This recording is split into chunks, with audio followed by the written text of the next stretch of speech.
Hi, everybody. Welcome to our crowdcast with the filmmakers behind the film They Say It Can't Be Done. If you haven't been to one of our crowdcasts before, the way that our structure is that the first half hour, I'll be talking to Patrick and Oz, the filmmakers, and then the second half hour, we will be taking all of your questions. The way that the questions will work is if you're a premium member, you will have posted your questions into the premium group and your questions will go first. Then if you're a member of the World Future Society, then your questions. And then third, we will go to the questions that are here. You can put them into the Ask a Question section at the bottom of the screen, or you can do so on the side. You're welcome to have a conversation during the crowdcast with each other. We may see something and I may start laughing, or somebody may see something, but it's an engaging process. So since I will not be taking any questions, let's continue. Okay, so Patrick and Oz, I started talking to you guys a couple years ago now. I remember the first phone call. Can you tell us a little bit about our first phone call in terms of how you decided to go into this direction of making this film? That was probably with you, Patrick, if you want to take that one. Yeah, well, one of the really interesting things is, when we started this project, we're dealing with big level concepts like innovation and regulation, and we were thinking about very specific, technologies and futures and what's the possible. But then when we started talking with Julie, we told her about the project, and then she's like, well, are you thinking linearly or non-linearly?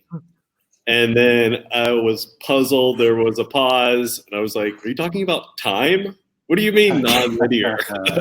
And so that was actually a really big moment. I mean, we laughed about it at the time because we thought it sounded kind of crazy. But then, as we learned more and really, dug in through the process of making the documentary, that moment really kind of drove our approach, in really thinking about the future and the possibilities of regulation and innovation. It's non-linear change, and there's many possible futures, as Julie says in the clip that you guys watched. So that was very important. So when you looked at the issue and then you saw that there were multiple possible futures that we could be headed into, was there a moment for you where you're like, let's, perhaps it's going around regulation? Is it going to go through what I noticed in knowing you guys throughout the making of this film is how you became subject matter experts as documentarians in the subject matter. Do you see, in your opinion, a way through the current regulatory systems? And I know we have people from all over the world joining us today, so I want to make sure that everybody knows this is not United States specific. The film focuses on the regulatory system of the United States, but regulations are everywhere and all over the place and similar issues. So do you see a way through, or do you see it going around when you look at getting things passed? I would say it's all of the above, because you're right, it's focused on the United States, it's focused on our regulatory system here, but we specifically picked innovations that we thought would read instantly to people who are watching. These things are global. If these people succeed in the United States, this affects the whole world. And so that was important to us because we wanted the global audiences to also be looking at this, thinking we're taking cues from the regulatory system over there, the innovations, what's successful and working. So it's important in that way. But then there are also cases that are like discussed in the film, like Uber and ride sharing, for example, where we see it they just do an end run around regulation. And it's a kind of situation that we really wouldn't have seen as possible in the past, because we just didn't have this technology available on everyone's phones and things like that. So in almost every case, it seems to be a different cocktail in which, I think the key is, if one can end run around it and we get a great result, as has largely been the case with ride sharing, then, it's great. But at the same time, the message certainly isn't that, regulation is never going to work. We don't need it. Just end run around it on all, on all fronts. So kind of a mixed bag, I would say. Our last crowdcast was with Sebastian Thrun, and I think I played a clip of that for you where he said, they say it can't be done on almost everything that he works on, and he does it anyway. I wonder if you could share with us some of the visionary entrepreneurs that were in the film and kind of their mood and mindset, because you can feel in the trailer the frustration of what they're like, unbelievable work, and they're frustrated. And I don't want to project my intuitive feelings of their frustration onto this interview. I'm saying, is that something that you experienced with them? And if you could maybe go through some of the different entrepreneurs, since everybody hasn't seen the film, so we don't know all of the entrepreneurs that are in the film, but if you could highlight a couple of them and what their experience was like. Yeah, well, so I'll highlight a couple, and maybe Oz, you can take the other two. So in the film, we have Josh Tetrick and the team at Just, and they are creating cell cultured meat where they can 3D grow and 3D print meat, actual real meat, without needing to kill an animal.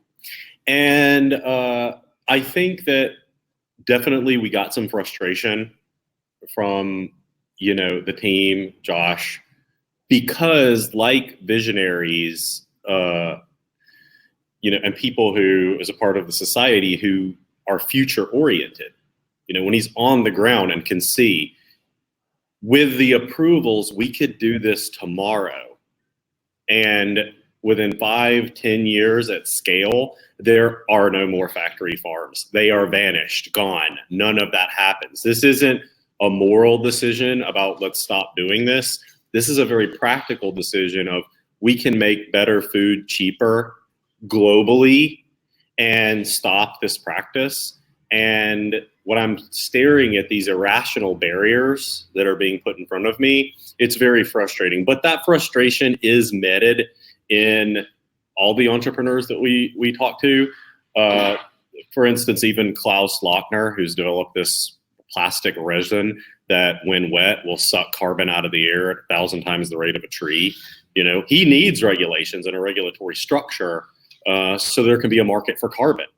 And there's a frustration, but there's also such a passion and such a conviction that it will be done, that I think you get both of those. You get the positivity, the belief of a visionary, and the frustration that why can't we get our program together so we can solve these epic problems that we're arguing about right now and not solving.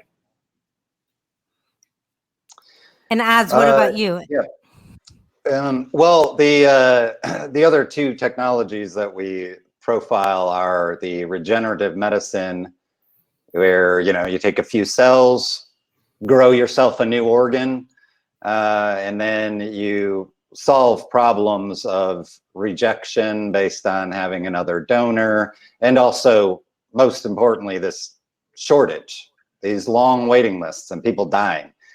And I think that there's obviously a lot of technology, there's a lot of stuff involved, and people want to make sure that this is safe, and this, so this is they've been going through this for a long time. But I think also part of their frustration is that they're fighting against cynicism to a certain extent that's ingrained within us, because we feel like this idea of cure is thrown around, and we've been burned in the past, and where are our cures? Apparently the bubonic plague is still going on in downtown LA, you know?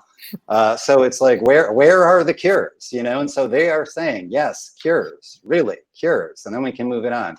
So I think a big obstacle there is simply if people actually could see that is a reality, that is possible with that, they would be a lot more supportive of it, and they would want to see it accelerate faster. And then the last one is aquaculture, and I think their frustration is largely just because we obviously want to be really careful with the environment. We want to be careful about the oceans. Everybody cares about these things, and so do we. No one wants to see it trashed, but again, there's what I would say is a certain level of cynicism there, in which it's like, well, if we let people start farming out at sea, in 3 weeks, the oceans are just going to be riddled with, you know, ships and commerce and farming and all of that stuff. So we're really, they just want an even chance. They want to just at least be given the chance to just, you know, at least like, let's have the option to try it. Let's get more options for people to have these kind of medical treatments, for people to grow these kind of farms. At least let us progress to the point of, you know, seeing it approach a problem before we just slash it off the list. You know, I thought one of the lines in the film that was very interesting was that there have been a significant decrease in startup companies, at least in the United States. And kind of you get this sense where everybody's in a startup now. And to hear that actually it's gone way down, was that a surprise to you? And what was he trying to communicate as it relates to that point? Yeah, so that point was made by Alex Tabarrok, who is a professor at George Mason University, and he recently did a study on this where he was sort of looking at why that happened. And the interesting thing, which we didn't include in the film, is while regulation plays a factor, it's not necessarily the only factor that has caused this. And, you know, I think that what we found, and other folks in the film told us, is we have a situation when regulation builds up where it's maybe not a direct linear cause, like, oh, well, this regulation put me out of business, but an accumulation of regulations that, you know, Alex makes the metaphor of putting a pebble in a stream. And, you know, one's okay, but as you keep piling in, you create a scenario where I open a biotech firm, we have a great idea, we have financing, we can do it, but there's so many pebbles in the stream we have to sell. And then you have this set of large corporations and businesses that are not subject to market forces because they're in a position to just swoop in, buy these small startups because they can't handle the regulatory burden. And in fact, these large companies have been a big part of creating that regulatory burden. It's not just the government creating a bunch of rules. There are large institutions that have an interest in seeing there be more rules so that they can create a scenario where when the new mousetrap comes out, they're going to be able to buy it because that new mousetrap inventor will be in a rock and a hard place. One of the things you hit on there, and also earlier, which resonated with me in relation to futurists and visionaries and people who think about the future, is much of our society is focused on crystallizing the status quo, maybe just out of fear. You know, they just can't see the future. They want to crystallize the status quo and protect it. That's what we see these large companies doing who are afraid of the innovations. That's what we see the regulators doing when they're afraid to allow something to happen that, you know, when something bad, you know, could you know, if there's a 3D printed organ and somehow it doesn't work, well, are they going to get blamed? You know, as opposed to thinking, well, what about for the 100,000 or million people that it did work for? And so I think that one of the things that I personally really felt was important for me and the movie is, you know, in connecting to the futurist society and people who think about the future, is just how important that simple mentality change is, which is, wait a second, I'm not trapped in the status quo. It's not A or B, the only two options I see in front of me right now. There's C, D, and all the rest of the options possible to me if I think about the future. And I think in my regulatory strategy or my business from the perspective of the needs of people in the future. Because when we think about climate change, it's always about how does this affect me right now? You know, when we think about cell cultured meat, how does this affect me right now? But if you really start thinking about, we could end all the killing of animals for meat. Like, that is so profound. That change will be a profound change. We can still use fossil fuels, still use all these other kinds of energy and suck the carbon out of the air. What happens when an asteroid hit or a volcano goes off? We have a mechanism in place to suck that carbon out, you know, that we only have because we allowed these things to happen. That's C, D, E, F, and on down the chain, not A and B.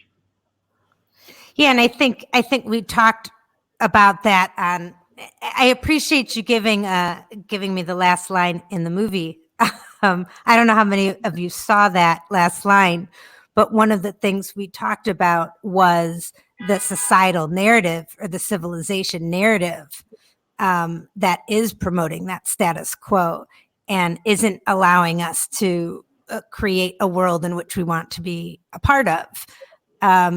You know, I know that resonated with you. Is that, had you thought about the narrative in which we're living being something that we choose and that reality is created in our minds before the film, or is that something you got to at the end of making the film? That's been woven all through, Julie. I was like, it's kind of like, I kind of reminded of, you know, that Morgan Freeman in prison in the Shawshank Redemption, and he says, "You live in here long enough, these bars become home." And I think, you know, to a certain extent, That's true. That's a great Morgan Freeman impersonation. That wasn't it? was the best Morgan Freeman impression. Thank you. So Thank you. Yeah. So some of those things I think for us are like, well, world hunger, food shortages, starvation. Those are just bars that are home to us. Using medicine as a disease treating, you know, that as you put it in that line that you were talking about, it's like these are the kinds of things that we are just attached to, and I think that is, I think that is really what the gambit is here. These things can show us that actually even these just bedrock problems that we don't, you know, they're negative things. So we don't think that we're attached to them. We think, oh yeah, we could get rid of world hunger. Let's do it tomorrow. But the problem is we have to believe that that's possible. And I think that is where in some ways we are stuck, and hopefully we'll get past that. Yeah, I really, not only did I like your impression of Morgan Freeman, but I do like that analogy as well. You know, it reminds me of the story of, you know, if you tie a baby elephant up by its leg, it can't move. And then it grows up to never, even though it's super strong and could break that rope in just a second, it never moves because it became so used to being tied into that position. And I agree with you. I think that is where we are as humanity right now, thinking that we can't get out. And we actually, I mean, every entrepreneur in this film showed we could get out and we can create something different. And I love the way that you tackled this film. You know, I guess before we start going to the questions, there's a couple of things that are going to happen. One is I'm going to cover movie screenings for the film, because none of you have seen the film. We've seen the trailer and maybe the end of the film.